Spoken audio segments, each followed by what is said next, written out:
Nós vamos tratar agora de um assunto para lá de importante, relevante e, claro, é a nossa intenção sempre trazer um serviço de utilidade pública de qualidade a todos vocês.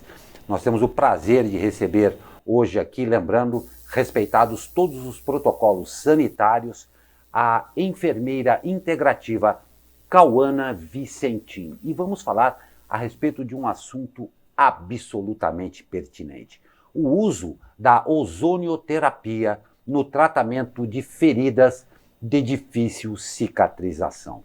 Esse é um assunto seríssimo e eu dou o bom dia à Cauana Vicentim, que está conosco para falar. Cauana, o ozônio já tem uma longa história com relação a ser uma terapia de utilização muito eficiente em diversos aspectos da saúde, particularmente no que diz respeito aí ao tratamento da cicatrização de feridas. Ele vem também se destacando. Então, a gente gostaria que você nos desse a entender um pouco mais a respeito do que eu repito, desse ozônio que já tem, repito também, uma longa utilização na medicina. Seja muito bem-vindo, um ótimo dia. Muito obrigada pelo convite de estar aqui mais uma vez, falando um pouquinho desse nosso trabalho, né, do trabalho com as feridas. Realmente, a ozonioterapia ela foi descoberta já em 1840, é muito antiga, pela primeira vez não aqui no Brasil. Chegou já na Primeira Guerra Mundial, foi utilizado como tratamento de feridas pelos soldados de guerra, né, para tratar as feridas de guerra, por ele ser um potente bactericida e fungicida, né? Na época muito estudado, até hoje sendo muito estudado. A ozonioterapia ela vem se difundindo cada vez mais, com muitos estudos com relevância, muitos estudos embasando esse tipo desse tratamento para os casos das feridas. E ele chegou no Brasil, né? A ozonioterapia chegou no Brasil por volta de 1975, então eu acredito que é recente e isso vai... Cauana, eu só vou te interromper um pouquinho, que o seu microfone está com um pequeno problema, nossa produção já está indo lá arrumar, mas é muito interessante a gente saber, obviamente, todas esses entraves, exatamente essa história desse tratamento que está se mostrando muito importante. Inclusive, voltando aí à sua resposta também, eu queria que você falasse um pouco da importância desse tratamento nesse momento complicado que a gente está vivendo, né? A gente sabe que o momento de pandemia, assim como toda a rede hospitalar vem sofrendo, não só também com o tratamento da Covid-19, mas com outros tratamentos. Mas retomando, então, peço desculpa aí, retomando a sua linha de raciocínio, o tratamento da ozonioterapia surgiu aí na Segunda Guerra Mundial. Como é que está sendo esse aprimoramento, esse avanço do tratamento?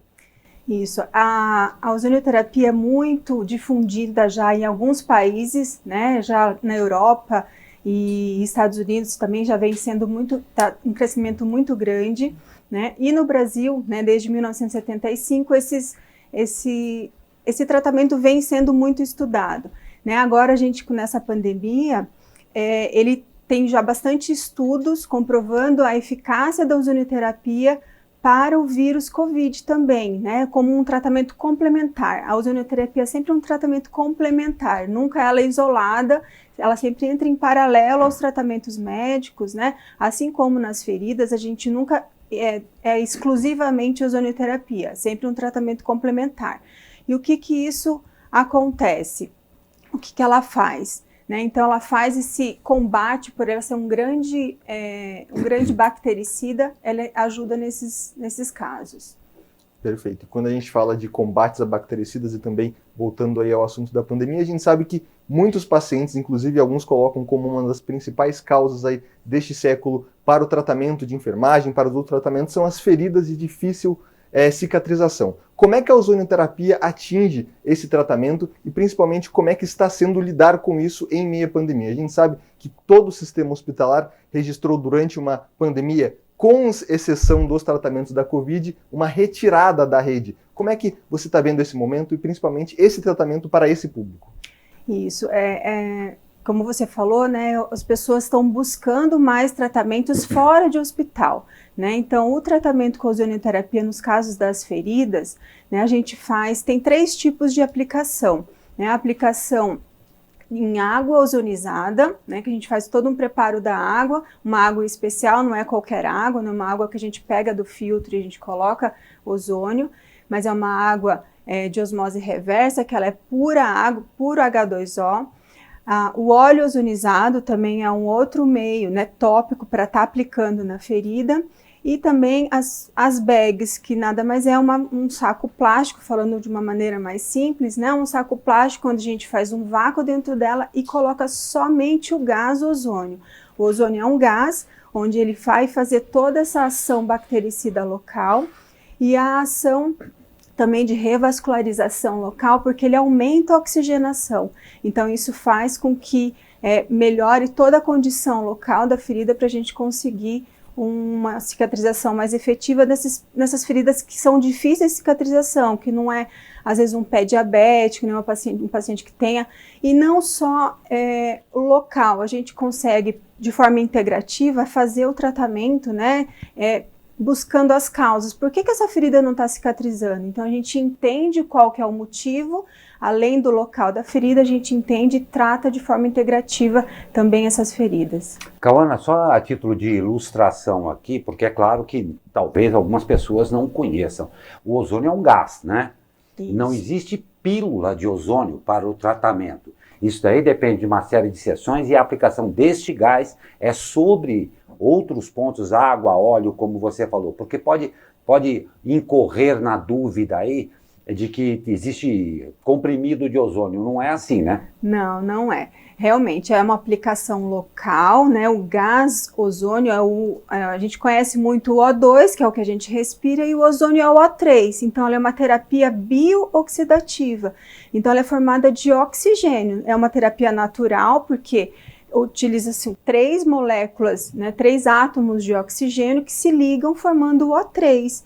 Então, a gente precisa, nossa molécula da vida é o oxigênio. Então, a gente aumenta essa oxigenação local da ferida e também sistêmica, né, quando a gente fala sistêmica do corpo todo, pensando de forma integrativa e buscando tratar as causas dessas feridas, né, e não só das feridas, como a gente já comentou, no caso de tratamentos de várias patologias. Hoje a ozonioterapia, ela trata mais de 280 patologias, né? Ajuda nesse complemento dessas terapias. Então isso faz com que aumenta a oxigenação, aumenta a energia das células, fazendo com que isso facilite todo o processo de cicatrização, também pensando e é um potente anti-inflamatório além de tudo, né? O principal efeito. Só mais uma consideração que eu acho muito interessante também, me permita, Douglas, ela tem um nível de agressividade muito menor, inclusive, não é assim? Isso mesmo. Para vocês terem uma ideia, a gente utiliza a ozonioterapia para ajudar no manejo dos pacientes que estão em tratamento com quimioterapia e radioterapia. Ela ajuda nessa reabilitação, nesses efeitos colaterais que essas drogas estão provocando no corpo da pessoa. Então, a ozonioterapia facilita isso porque ela faz uma homeostase, um equilíbrio desses radicais livres que a gente tem do nosso corpo, que são os que trazem à tona muitos sintomas e doenças. Perfeito. E Cauana, toda vez que a gente fala de algum tratamento, é muito importante a gente falar que ele tem um público, obviamente, delimitado, né? A gente está falando aí do tratamento para Covid, por exemplo, alguma pessoa pode assistir e falar, eu quero tratar Covid com ozonioterapia. Para quem que é indicado esse tratamento? Você falou que, obviamente, são vários grupos que podem atender, mas para quem está assistindo a gente, existe um grupo que ele é mais indicado? A ozonioterapia a gente pode tratar de recém-nascido até idoso. Não Perfeito. Tem um grupo específico. Ela tem uma única contraindicação absoluta que realmente a gente não pode fazer a ozonioterapia, que é uma deficiência em uma enzima chamada G6PD. Que é isso? Ela é responsável pela formação das células da hemácia, células do sangue. Então, como a gente descobre se a pessoa tem isso? É uma doença chamada favismo. Então, a gente consegue, por meio de exames de laboratório ou no teste do pezinho, já é identificado essa deficiência nessa enzima. Então, isso delimita um pouquinho a utilização da ozonioterapia. Aqui no Brasil, são raros os casos, mas por uma segurança, a gente sempre, né, faz esse exame para identificar. E também as gestantes, né, que é uma contraindicação relativa, nos primeiros 3 meses de gestação é uma precaução, depois disso já tem estudos comprovando que não tem efeito nenhum sobre o feto, nenhum sobre todo o processo ali da gestação. né? E outros efeitos colaterais, em outros casos também de contraindicação, um AVC, né, um infarto recente, isso a gente espera estabilizar para depois a gente conseguir atuar com a ozonioterapia. Olha, fantástico, Cauana. É, claro, importantíssimo que a população saiba cada vez mais de maneiras sérias de tratar a sua saúde. Uma outra ressalva que nós sempre fazemos aqui, para isso existem profissionais habilitados para fazer isso, que é o caso de Cauana Vicentim, enfermeira integrativa, que, claro, se preparou para conhecer e para poder, claro, atendê-lo muito bem. Não acredite em milagrosos, procure profissionais. Cauana, muito obrigado pela sua presença. Claro, esse é um assunto que nós poderíamos conversar muito mais. Estamos convidando aqui para voltar mais vezes aqui, para a gente trocar mais ideias e, claro, como eu falei no princípio, levar a boa e procedente informação aos nossos telespectadores. Eu agradeço muito a Cauana Vicentim, enfermeira integrativa, que veio nos falar exatamente aí dos benefícios da ozonioterapia. Muito obrigado a você e um ótimo dia. Muito obrigada, igualmente a todos.